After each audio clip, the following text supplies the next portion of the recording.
श्री हरि। गरुड़ पुराण सारोद्धार दूसरा अध्याय भाग 3।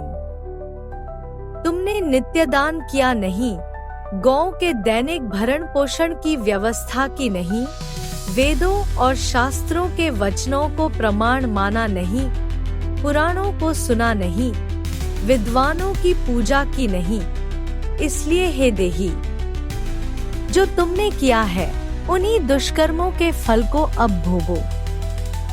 नारी जीव भी पश्चाताप करते हुए कहता है, मैंने पति की हितकर आज्ञा का पालन किया नहीं, पातिव्रत्य धर्म का कभी पालन किया नहीं और गुरुजनों को गौरवोचित सम्मान कभी दिया नहीं।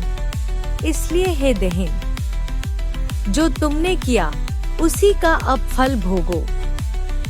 धर्म की बुद्धि से एकमात्र पति की सेवा की नहीं और पति की मृत्यु हो जाने पर वहने प्रवेश करके उनका अनुगमन किया नहीं, वैधव्य प्राप्त करके त्यागमय जीवन व्यतीत किया नहीं।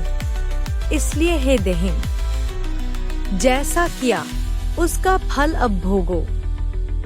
मास पर्यंत किए जाने वाले उपवासों से तथा चांद्रायण व्रतों आदि सुविस्तीर्ण नियमों के पालन से शरीर को सुखाया नहीं। पूर्व जन्म में किए हुए दुष्कर्मों से बहुत प्रकार के दुखों को प्राप्त करने के लिए नारी शरीर प्राप्त किया था। इस तरह बहुत प्रकार से विलाप करके पूर्व देह का स्मरण करते हुए मेरा मानव जन्म शरीर कहाँ चला गया, इस प्रकार चिल्लाता हुआ वह यममार्ग में चलता है। हे तार्क्ष, इस प्रकार 17 दिन तक अकेले वायु वेग से चलते हुए 18वें दिन वह प्रेत सौम्यपुर में जाता है।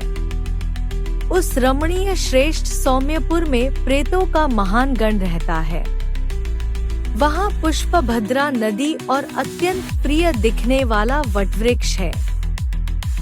चांद्रायण व्रत चंद्रमा की कलाओं के ह्रास एवं वृद्धि के अनुसार उतने ही ग्रास ग्रहण करके किया जाने वाला व्रत चांद्रायण व्रत कहलाता है। यह पिपीलिका मध्य और यव मध्य इन नामों से 2 प्रकार का होता है। उस रास्ते पर उस पुर में यमदूतों के द्वारा उसे विश्राम कराया जाता है। वहाँ दुखी होकर वह स्त्री पुत्रों के द्वारा प्राप्त सुखों का स्मरण करता है। वह अपने धन, भृत्य और पौत्र आदि के विषय में जब सोचने लगता है तो वहाँ रहने वाले यम के किंकर उससे इस प्रकार कहते हैं, धन कहाँ है, पुत्र कहाँ है, पत्नी कहाँ है, मित्र कहाँ है, बंधु बांधव कहाँ है। हे मूढ़, जीव अपने कर्मोपार्जित फल को ही भोगता है, इसलिए सुदीर्घ काल तक इस यममार्ग पर चलो।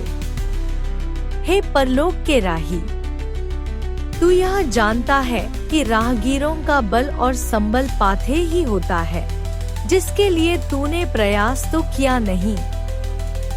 तू यह भी जानता था कि तुम्हें निश्चित ही उस मार्ग पर चलना है और उस रास्ते पर कोई भी लेन देन हो नहीं सकता।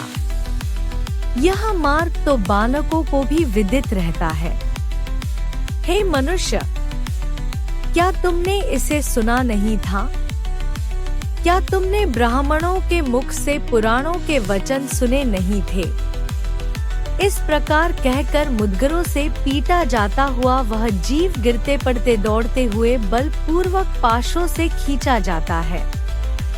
यहाँ स्नेह अथवा कृपा के कारण पुत्र पौत्रों द्वारा दिए हुए मासिक पिंड को खाता है।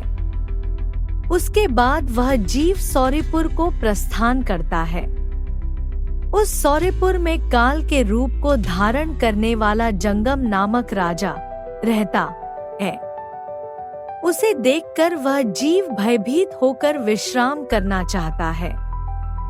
उस पुर में गया हुआ वह जीव अपने स्वजनों के द्वारा दिए हुए त्रैपाक्षिक अन्नजल को खाकर उस पुर को पार करता है।